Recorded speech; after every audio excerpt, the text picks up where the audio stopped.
Hi, and welcome to Journey Forward with Jory Rose, where you will gain insights, tools, and inspiration to get unstuck and live your best life. Jory is a licensed marriage and family therapist with a passion for helping people cultivate awareness and authenticity so they can show up fully in all aspects of their life. And now, here's Jory. Hey everyone, and welcome back to Journey Forward with Jory Rose. In today's episode, I'm going to be sharing with you some of my recent experiences, takeaways, insights, and overall observations that I gained while recently attending an Abraham-Hicks cruise.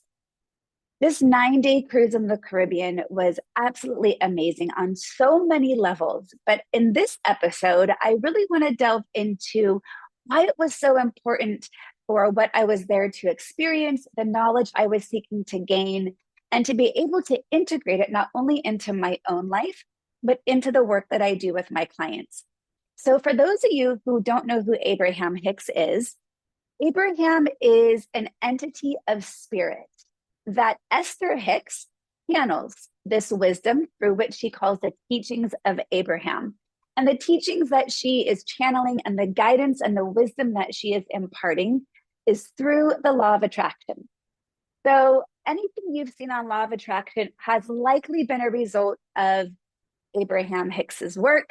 And it was amazing to see Esther Hicks in person as she embodied this channeling energy. And she even speaks in the third person about her own self because she's speaking as though the wisdom of Abraham is coming through her. It was an incredible experience to witness, to see the coaching, because during the cruise, the days at the sea were our workshops, and people would get called up on stage and share or ask a question regarding how to get unstuck from something that is not working in their life. And her response was a beautiful, sometimes a rant, as she calls them, of imparting the wisdom to really help people get really clear, not only why they continue to engage in the patterns that are not working, but really how to focus and attune their attention and their emotions and their thoughts towards what they are seeking in their life. So in this episode, I'm going to talk a little bit about what law of attraction is. I'm going to share some of my biggest takeaways that I got during this experience. And then I'm going to wrap up talking a little bit about the similarities and differences between mindfulness and law of attraction. I'm hoping in this episode, you will hear something that really sparks an insight within yourself, something that you needed to hear that can help you get really aligned with your desires and give you insight into perhaps the behaviors, patterns, mindsets, communication styles, thoughts that are actually taking you away from what you desire in your life. So, starting off at the very basic level, what is law of attraction? Well, law of attraction is the idea that the universe matches you wherever you are at, that we are all energy, and that we vibrate as at a resonance or at a frequency, and the universe matches us at that same vibration from what we are emanating. Now, we can look at this and say, that sounds really woo-woo, but it's backed up by what quantum physics is, in which everything is energy. And I can also really explain this from what I know about neuroscience, the idea that neurons that fire together wire together, and that the fact that the more we focus on something, the bigger it becomes, more neurons fire together, imprinting whatever it is we're focusing on into our neural code, becoming part of our implicit way of being. If you've listened to my work before, you know that I talk about this all the time as evidence for how we can increase awareness of our thought patterns, shift it out of our negativity bias, focusing on the good. The more you focus on the good and you dwell on the good, those neurons are going to fire and wire together, becoming part of our implicit way of being. It's the same thing that is happening in the brain when we talk about neuroplasticity, that Abraham is talking about energy being a match. So law of attraction, if you want something in your life, whatever it might be, and this is one of their most famous books, is Ask and It Is Given. The fundamental belief system is that whatever you desire is yours to have. Now, that may sound difficult for many people to hear because many of us say, well, a lot of things that I want and I don't have them. So if I don't have them, then how can I believe that the universe is going to align with my desires? The teachings help explain just how much we actually get in our own way, preventing what we want to come to fruition in our lives. It's that simple, it's just not always that easy. So law of attraction is, at most basic idea, we are all energy. Everything in the universe is energy, and energy will find like and match energy. If it's a vibrational match, that is what's going to manifest. The more you can align your vibration and your frequency in alignment with what you desire, you will get more of what you want. But we get in our own way because we have a desire and then we have a lot of limiting beliefs. We say, I want, fill in the blank. I want a partner who has these qualities. I want to make a certain amount of money. I want to live in a certain area. I want to travel to this place. I want more abundance in a particular way in my life. And as soon as we have the desire, our minds have a mind of their own. And we almost instantaneously can have all the yeah, buts that get in our way. Yeah, but since I don't have it now, my chances of ever having or experiencing that will likely never happen. Or, yeah, but I don't come from money, so money isn't just what my family has ever experienced. Or I want to travel there, but I don't think I'm going to be able to get the time off of work. Or I want to have a partner who shares the same values of mine, but I only keep finding the same person. And it feels like I'm dating the same wrong person over and over again. So the chances of me finding the right one really are likely never going to happen. So you can see how we almost instantly name a desire and follow up with an automatic negative belief based on the fact that we don't currently have it. I'm going to talk more about this in a moment, but when we can recognize that our belief systems are actually out of alignment with our desires, then we have a greater opportunity to shift our belief systems to match our desires. And how we do that is part of the process. So if you've ever heard of the book, The Secret, the work of The Secret is based on Abraham-Hicks' work of law of attraction. So it's not just a magical process. It's not just waving a magic wand of, I want $1 million, and all of a sudden $1 million appears. I want a particular kind of partner, and then all of a sudden that partner just appears. It's not magic. What it takes is deliberate and conscious aligned action to have your thoughts, which are energy.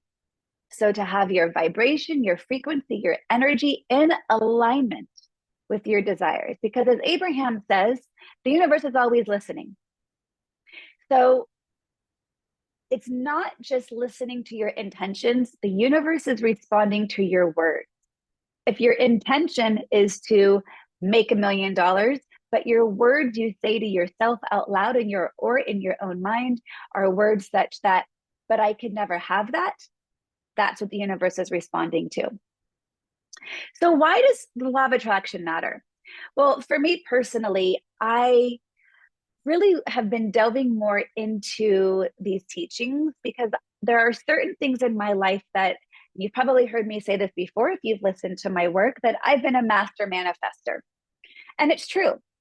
When I have a very clear vision, and when I have a belief system that is aligned with that vision, I actually have created amazing things.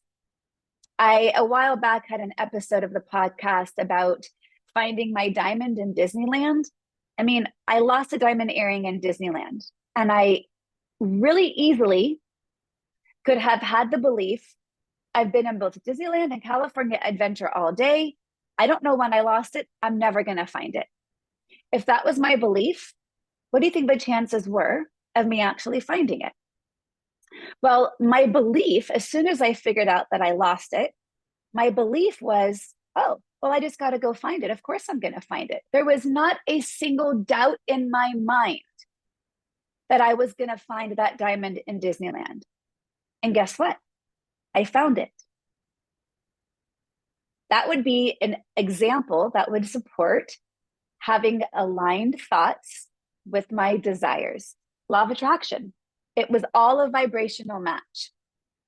There have been so many instances in my life in which it hasn't even been a question in my mind.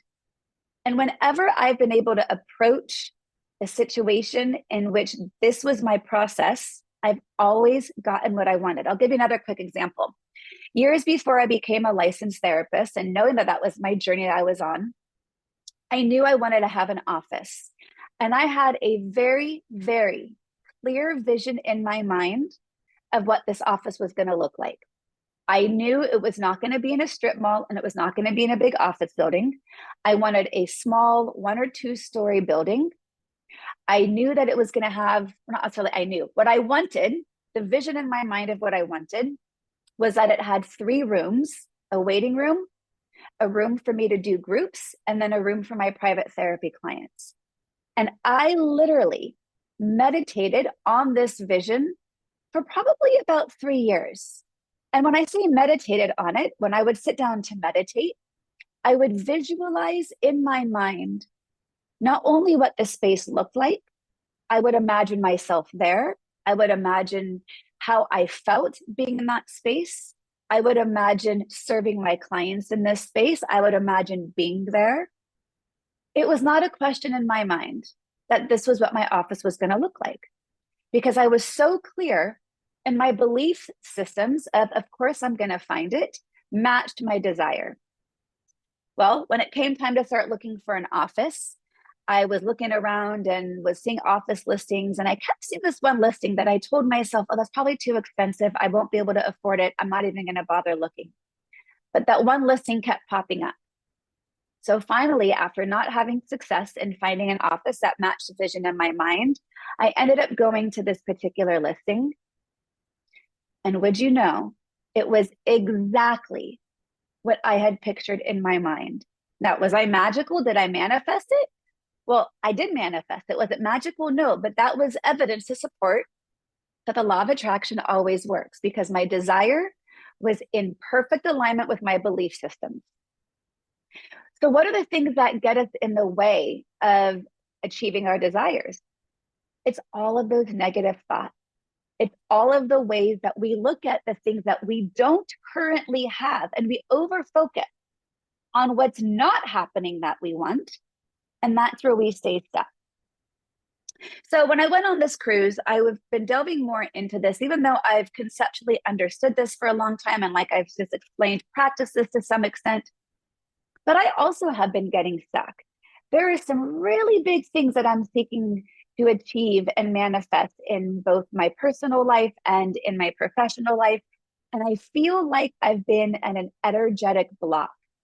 So I was going on this cruise to hope to unlock some of those areas in which my desires were not a vibrational match to my thoughts.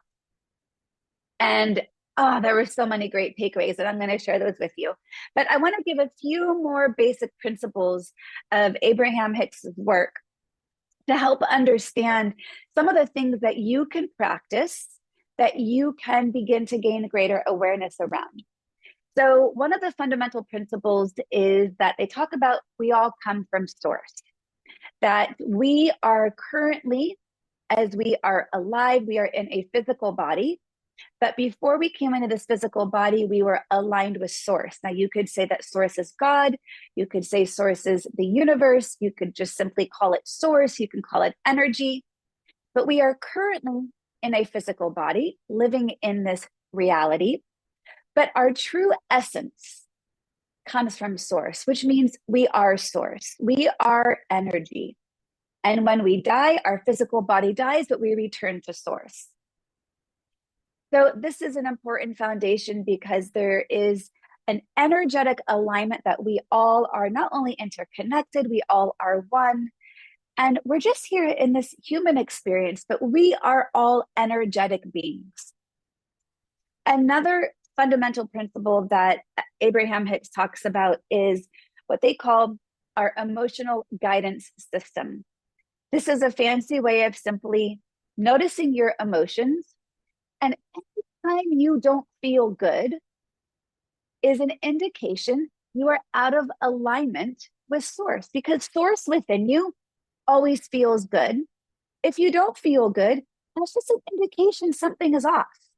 So if you have awareness of your emotional guidance system to notice, I'm not really feeling great about this situation, this relationship, this person in my everyday life. I must not be aligned with source. I must not be aligned with my true essence right now. So rather than get stuck there when we don't feel good, we can use that simply as information to raise our vibration to focus on what does feel good. Again, this is no difference from what we know about how to rewire our brains from our negativity bias, right? Our brains are designed to focus on the negative. It was a mechanism for our survival. And yet, when we stay focused on the negative, like I explained a few moments ago, those neurons are going to fire together, wire together. It's literally as if we are looking through a negative lens. But when we can have awareness of that negative lens, and we can shift our attention to something like gratitude, compassion, self-compassion, loving kindness, and we dwell on that, then we start to see the world through a lens of positivity. So what we know about neuroplasticity, what we know about how our brain was designed, this is really no different from what Abraham-Hicks is talking about of our emotional guidance system. If we don't feel good about something, if we have a physical or a physiological response due to our emotions, that is simply information. That information can guide us to what would make us feel good. And that might be the key to get you to realign with your desires. Because when you realign with your desires, you are then a vibrational match to your desires. And the universe always is going to respond to your vibration. So if you're dwelling and not feeling good, you're going to get more of what doesn't feel good. It is a vibrational match. When you're paying attention and tuned in to your emotional guidance system, you are able to elevate your vibration through conscious and deliberate action. Same way we're going to focus on the good when we notice we're dwelling on the negative, just as I've been teaching in mindfulness.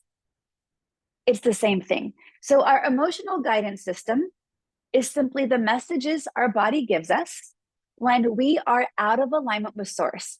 Source within us always wants to feel good. So if you're not feeling good, that's source saying, hey, tune in. Check out what's going on right now. Where are you out of alignment and where can you recalibrate? When we're able to do this and become a vibrational match to your desires, you manifest more of what you want. And it sounds simple, and yet it's not always very easy. So as you're listening, I really invite you to pay attention to any of your limiting beliefs, your yeah, buts, the things that are telling you, oh, okay, Jory, that can work for you, but that can't work for me. That's not what my belief system says. I ask you to challenge that and get really curious around how's that working for you? How is that belief system helping you get what you want from your life? And the key is patience. Because just because we are tuning into our emotional guidance system and checking in to see if it's a vibrational match with our desires, things aren't going to happen overnight. We've got to be able to stay the course. I've said it before in previous episodes, but I'll say it again because this is rooted in Abraham-Hicks' work, is they say in the book, Ask and It Is Given, they say, if you're in Phoenix and you want to get to San Diego, what is the best way to get from Phoenix to San Diego? Whether you take a plane, a train, a car, or you walk, the best way to get from Phoenix to San Diego is to be facing in the direction of San Diego. And then you're patient. Because whether you take a plane, a train, a car, or you walk, as long as you're facing in the direction of San Diego, you will eventually get to San Diego. So even though your intention might be to be in San Diego, your habits, your mindset, your thoughts, your actions might be taking you in an opposite direction. And then you end up in Nashville or New York, and you're like, how did I end up here? This isn't anywhere near where I wanted to be. Well, without awareness, those thoughts, those habits, those mindsets, those actions that are unconscious, that you have become habitual with and good at, and yet you always wonder, how come I never get what I want? It's likely because those are the things that are taking you in the opposite direction of your desires. But a plane would be much faster to get from Phoenix to San Diego than if you were to walk. The key here is to not get caught up in how long it's going to take. The key is to stay facing the course and to be aware of when you are out of alignment with the direction you seek to be resulting your desires in. Again, it's that simple. It's just not always that easy. So during the cruise, one of the analogies that was given that really highlights this, I love visuals and I love this analogy. And Abraham talked about this every day in every workshop that we had, multiple times, in fact. And they gave the visual of a pot of water on the stove. You put a pot of water on the stove and you turn on the heat. And if you don't touch it and the heat is on high, it's going to start off slowly, going from room temperature or cold water to slowly warming up, to becoming a simmer, and to becoming a boil. This is simply a law. This is not going to change no matter who you are, where you are in the world. If you put a pot of water on the stove and you let it be, it will undoubtedly come to a boil. Think about your own life. You have an intention, you have a desire. It's as if that desire, that intention you set, is like putting a pot of water on the stove. Coming to boil would mean that it's manifested. So if we know that this is law, if we know that this is a law of the universe, if we know that this is going to be true every single time you put a pot of water on the stove, it will come to a boil. What are the things that prevent it from actually happening? Well, there's two things really. You either at some point realize it's not happening fast enough. And so in frustration, you either take the pot off the stove or you turn off the heat. And you say to yourself things like, my pot just never is going to boil, so I might as well just give up. Other people's pots, they boil a lot faster. They must be better and at anything than me. They must be more worthy or more deserving. So because I'm in comparison and because I don't have the belief that I'm good enough or worthy enough of achieving this pot of boiling water, I'm just going to give up. I must not be meant to have a pot of boiling water, and I'm just going to turn off the stove and walk away. So I invite you to consider how often you do this in your own life. You have an intention, you set a desire, there's something you want. You get all the things ready for it. You plan for it. And because it doesn't happen instantaneously, you've adopted or embodied the belief you just weren't meant to have it. The universe does not care whose pot of water is going to boil or not. The universe just knows if you put a pot of water on the stove and let it sit, it will undoubtedly come to a boil. In that same way, the universe does not care about you believing you're worthy or not of your desires. The universe believes you are, and you're the one simply getting in the way. I loved this visual because I know in my life, and especially with things with my career, I have put so many pots of water on the stove and turned it up to high. And when it didn't instantly boil, I've adopted and embodied the belief, I guess this just isn't going to happen for me. I guess I'm just not good enough at what I do. Others are better at what they do. I'm just not meant to achieve this. So what I actually do in that situation is I'm not patient. I don't continue to give more attention to that one pot.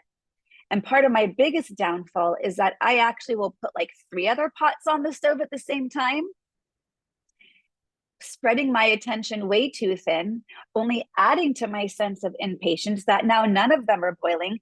And now I've got simply more evidence to believe that I'm not capable, worthy, good enough, or ever going to achieve these goals that I set out. So again, this visual was really powerful for me because I recognize I will quickly pull the pot off and I will turn off the heat and then form a belief system that I can't do it, which understandably that belief system is the exact opposite of my desire. So I am not a vibrational match to what I'm seeking. And then I still wonder, why am I not getting it? Well, the universe wants to give it to me, but the universe keeps matching me where I'm at, which is my limiting beliefs that I've believed so hard because I've had so much evidence, because I have not been patient enough. And I have spread too many pots too thin over the course of a small stove, because that stove represents my attention before I get to the point of exhaustion or burnout. How many pots can I have on the stove at once, thinking one of them will boil? But if I don't let it sit, and I don't believe that it's going to come to a boil, then no wonder I'm shooting myself in the foot. So again, I invite you to recognize your own habits around what do you do with your desires and what are the ways that you're getting in the way. One of the other things that Abraham talked about in this was, don't focus on what is, focus on your desire. Now, this feels a little counter to mindfulness, and I'm going to talk about that at the end, because mindfulness, I'm always saying, well, focus on what is, be with what is. And I'll explain this kind of paradox in a few moments.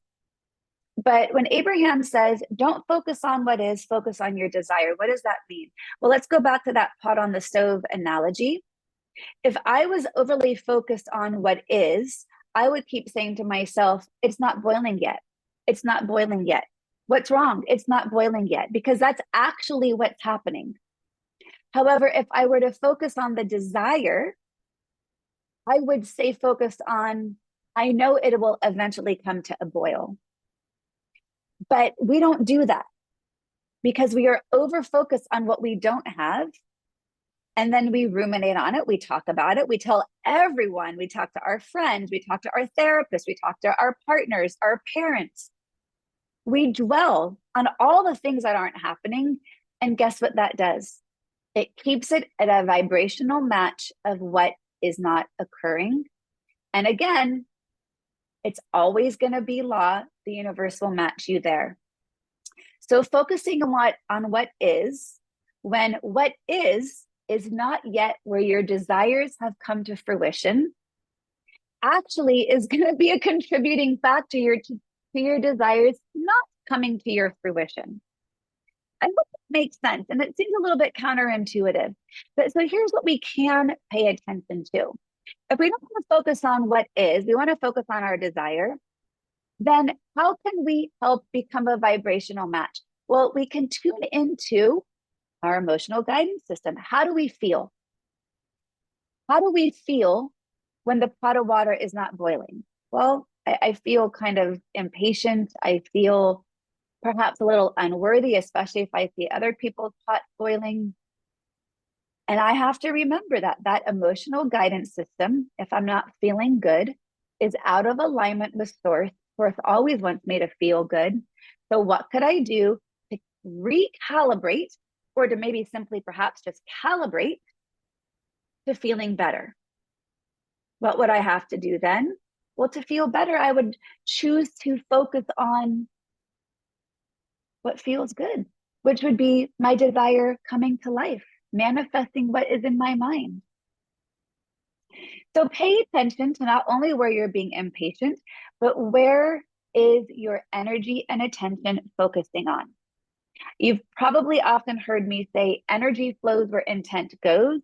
And this is an exact statement of law of attraction. Energy flows where intent goes.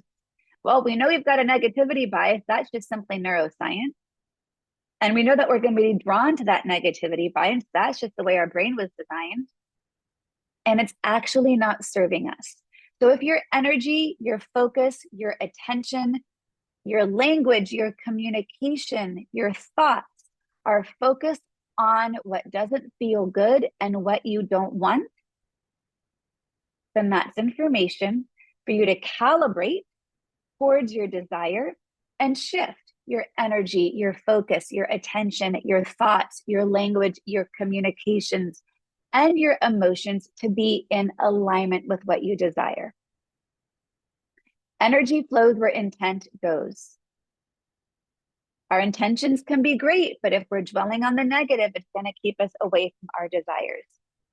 So don't focus on what is, focus on your desire.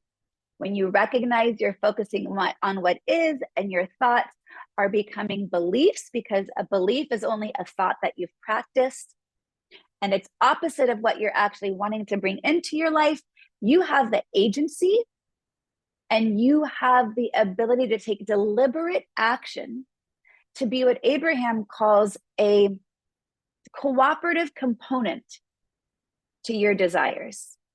So we need to be our own cooperative components to get what we want. A cooperative component of getting the pot to boil would be to be patient. So patience is a cooperative component to our desires. A belief system that is in alignment with what we want is a cooperative component to our desires. We too often focus on, but how is it going to do that? But how? And we think that taking action and understanding the how is the only and first way to get to what we want. Well, I can't exactly tell you how the water is going to come to a boil. I don't understand the science behind the exact temperature that it's going to go from a simmer. I'm sure I can know that at a certain temperature it's going to start to boil, but I don't understand the how. I simply accept it is science. I simply accept without question that at a particular temperature, it will boil. The same is true of your own life. When you focus on the how, it keeps you stuck and takes you in the opposite direction of your desires. So focusing on the how is like focusing on what is. It's keeping you stuck. It's not allowing the natural law of the universe to unfold. So when you have something you want, and the first question is, but how am I going to get it? I invite you to recognize how that makes you feel. And if that's in alignment or out of alignment with what you want. Because if I stood in that line in Disneyland and I sat there for an hour over focusing on it, but how am I going to find a diamond I lost? I guarantee you, I likely would have never taken a step forward. The how was not what I focused on. The determination of my outcome was 1,000% my focus. Okay, one of my absolute favorite things as a takeaway from the cruise was a phrase that Abraham said of to stop being a stage manager to everyone around me. To stop being a stage manager and to recognize that you are the act of your own life. So what does it mean to be a stage manager? In its most simplest terms, it's micromanaging other people's behaviors, emotions, thoughts, experiences, outcomes in such a way in which you put it ahead of your own experience. To be a stage manager is to try to control situations and outcomes and other people that are not within your own realm of control. When I'm being a stage manager, I have self-abandoned my own needs and emotions, and I've put other people's ahead of my own. Now, some could say, well, as a mom, aren't we always stage managing? Aren't we always putting other people's ahead of our own? Well, yeah, to some extent, but how is that working for us for our own lives and our own path? If I am more concerned with how my daughter is feeling about something in a way that I am ignoring and abandoning my own self in the process, is that helpful to either one of us? I can still be caring and compassionate and empathetic and a guide while not self-abandoning, because self-abandoning in an effort to take care of other people puts my emotional guidance system at not feeling very good. When I don't feel very good, I am out of alignment. Now, I could still be caretaking of others, but if I'm trying to control a situation, that is out of alignment for me. And it's also not respecting and giving a agency to someone else's ability to take care of themselves. So again, this language I find really useful. Stop stage managing is to recognize, when are you trying to control the outcome of others, whether it's an actual outcome or an emotional response. And I'll give you a silly little example of where this came up. During the cruise, my best friend who was there with me, one of our days at port, we were in the island of Curacao, and we did a 6-hour Caribbean cooking class. It was so much fun. And in that cooking class, she and I did the station in which we made a hanger steak, we made chimichurri sauce, and we also made homemade tortillas. And the dough had been sitting in the fridge for about 20 minutes, and we were rolling out the dough. And I'm a really pragmatic person, and I probably could be told I'm a bit of a perfectionist with some things. And I noticed that she was rolling out her tortillas in some odd shapes, which she was super excited about because they looked like hearts. And I say they were odd because they might not have been super conducive to filling with food and folding it up. And I tried to correct her. This is my own stage managing in action that I was actually unaware of. I actually thought I was doing her a favor to help her to make them in a shape that would be more conducive to filling with our yummy steak we were making. And she very gently kind of backed me away. And later on, we talked about it, because I wasn't being pushy or mean about it or bitchy about it. I was simply stage managing. And I had an assumption that she was doing something in a way she shouldn't. And yet the way she was doing it brought her so much joy. And I was trying to take that away from what I thought I needed. But what I needed had nothing to do with that. And she asked me later on, do you realize how you were stage managing my tortillas?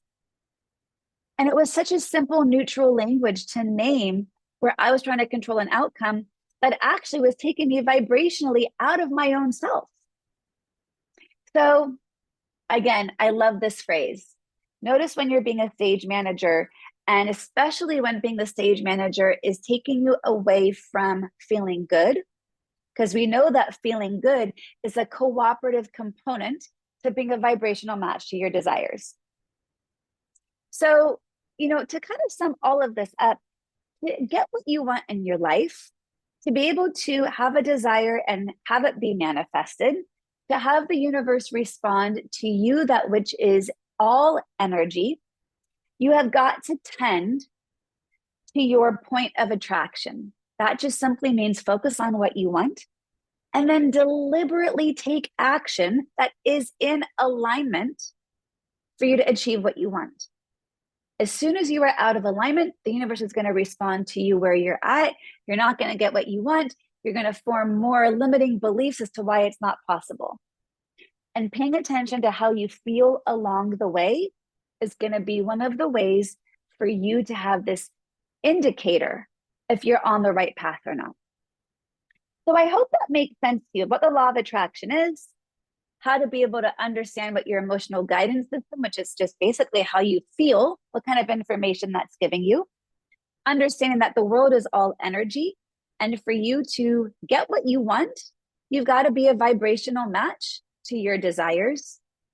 Understanding all the things that get in our way of being a vibrational match, which is over focusing on what is, meaning the pot of water that has not yet boiled, all of the unmanifested desires you currently don't yet have. The more you focus on what is, the more your limiting beliefs and the narratives get stuck in how you're never going to get what you want. The universe is going to respond to you at that vibration, confirming you will not get what you want.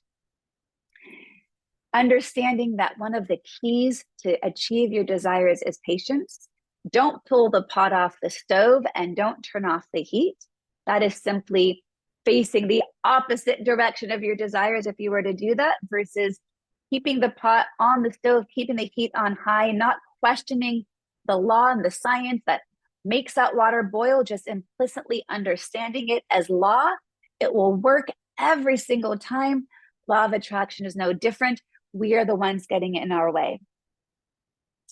When we are a vibrational match to our desires, we get more of what we want. So when you realize you're not getting what you want, tune into your thoughts, your beliefs, your narratives, and see and ask yourself, is that a vibrational match to what I want? Is that thought supporting my desire? If it's not, then it's time to calibrate. And we could be recalibrating all day long. It's simply another muscle to build. Paying attention to your point of attraction, deliberately taking action, being your own cooperative component to get what you want, and to really notice how you feel. If you feel off about something, that's an indication you are not a vibrational match to your desire. And you can decide how to take action towards that. I hope that you found this helpful. I hope you can begin to apply some of the ways to bring more components of the law of attraction into your life so you too can manifest your desires. And I want to talk just about one piece around law of attraction and mindfulness. And this is an interesting one because law of attraction would say, don't focus on what is, focus on what you want. Because over-focusing on what is going to contribute to limiting beliefs that are opposite of what you want.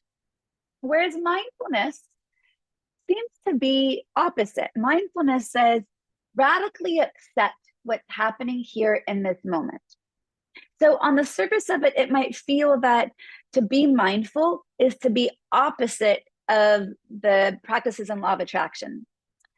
And while it might look like that on the surface, I'm going to go on to say they're actually not too different of practices, because at the root of it, it's all about awareness. Awareness of where your mind's attention is resting and asking yourself, is that serving me? And if it's not, where can I place it that would be serving me? It's the same thing as getting rewiring in our brain from our negativity bias. In order, though, here's the key. In order for you to shift your mind's attention, you first have to acknowledge where it is. That is the mindfulness piece. I don't even think you can truly practice the tools of the law of attraction if you are not aware. If you are not aware of your emotional guidance system, that is to simply say how you feel. If you are not aware of your thoughts, if you are not aware of your narratives or your beliefs, if you're not even aware of your desires. So, well, law of attraction says don't focus on what is, and mindfulness would otherwise say be with what is.